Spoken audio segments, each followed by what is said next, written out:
తమిళనాడు రాష్ట్రానికి చెందిన తిరువళ్ళూరు యొక్క జీవితం గురించి తెలుసుకుందాం. తిరుక్కురల్ రాసిన తిరువళ్ళువర్ జీవితంలో జరిగిన సంఘటన. తిరువళ్ళువర్ తమిళనాడులోని ఒక నేత కార్మికుడి ఇంట్లో జన్మించారు. ప్రతిరోజు 2 చీరలు నేస్తూ ఉండేవారు. ఆ రోజుల్లో ఒక చీర ఖరీదు ₹2 నుండి ₹4 ఉండేది. అలా వారి రోజు జీవితం గడిచేది. తిరువళ్ళూరు గొంతు ఎంతో మధురంగా ఉండేది. ఆ మధురమైన గొంతుతో ప్రతిరోజు ఉదయాన్నే భక్తి గీతాలను ఆలపిస్తూ ఉండేవారు. అవి వినేందుకు ఇరుగు పొరుగు వారంతా ఆయన దగ్గరకు చేరేవారు. అదే గ్రామంలో ఒక ధనికుడు ఉండేవాడు.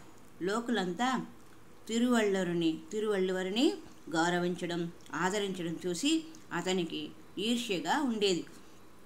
తన పుత్రుడి సహాయంతో ఎలాగైనా అతడు పొందుతున్న ఈ గౌరవాన్ని భంగం కలిగేలా చేయాలని యోచించినాడు. కొడుకు కూడా అందుకు సరే అన్నాడు. మరునాడు ఎప్పట్లాగే తిరువళ్ళూరు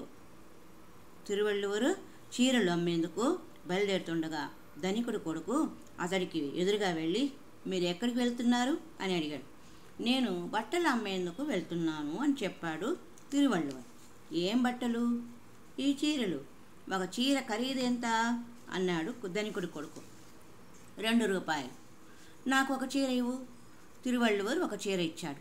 అప్పుడు ఆ ధనవంతుడి కొడుకు ఆ చీరను 2 ముక్కలు చేసి అందులో ఒకదాని ఖరీదు అడుగుతాడు. ₹1 అన్నాడు తిరువళ్ళువర్. అప్పుడు ధనవంతుడి కొడుకు దాన్ని మరిన్ని చిన్న ముక్కలుగా చేసి 1 ముక్క ఖరీదెంత అని అడిగాడు. దీనికి ఎలాంటి విలువ లేదని తిరువళ్ళువర్ అన్నాడు. అయితే ఇది నాకు అక్కర్లేదు, నేను వెళ్తాను అన్నాడు ఆ పిల్లవాడు. తిరువళ్ళువర్ ఎలాంటి స్పందన లేకుండా సరే వెళ్ళు అన్నాడు. ఆ పిల్లవాడికి ఏం చేయాలో తోచలేదు.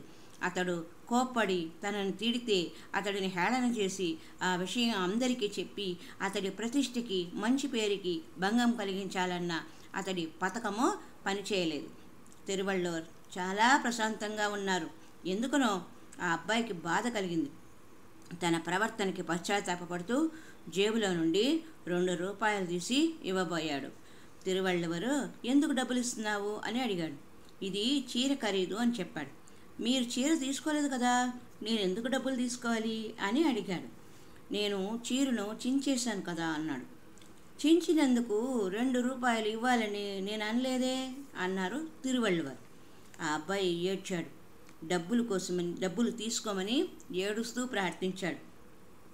ఆయన ఆ అబ్బాయిని ఓదార్చి ఇంటికి వెళ్ళమని చెప్పారు. ఆ అబ్బాయి ఇంటికి వెళ్ళి తండ్రికి జరిగినదంతా చెప్పి, ఈరోజు నేను ఒక మహాపురుషుడిని దర్శించుకున్నాను అని చెప్పాడు. చాలా పెద్ద తప్పు చేశాను అని పశ్చాత్తాపపడ్డాడు. నేను ఇంట్లోనే ఉంటే నా వలన ఇలాంటి పాపపు పనులే జరుగుతాయి కనుక నేను ఈ ఇంట్లో ఉండను, నేను వెళ్ళిపోయి ఆ మహాపురుషుడితో కలిసి ఉంటానని ఆ ధనికుడికి చెప్పి ఇల్లు వదిలి తిరువళ్ళువరు శిష్యుడిగా మారిపోయాడు. దీనిలో మనకొక మంచి సందేశం దొరుకుతుంది. ఎవరిది తప్పు అనేది ఆలోచించక్కర్లేదు. నేను ఎలా ఉంటే అవతలి వ్యక్తిలో మార్పు తేగలను అన్నది మాత్రమే ఆలోచించాలి. ఆ సందర్భంలో అబ్బాయిది తప్పు ఉంది, అలా అని అతనిని శిక్షిస్తే పశ్చాత్తాపం కలగదు. కాస్తంత సహనం వహిస్తే పరిస్థితులతో పాటు మనుషులు కూడా మంచివారు అవుతారు. తిరువళ్ళువరికి నష్టం ₹2 మాత్రమే. కానీ ఆ నష్టంతో ఆయన ఒక మనిషి జీవితంలో శాశ్వతమైన మార్పు తీసుకొని రాగలిగినారు.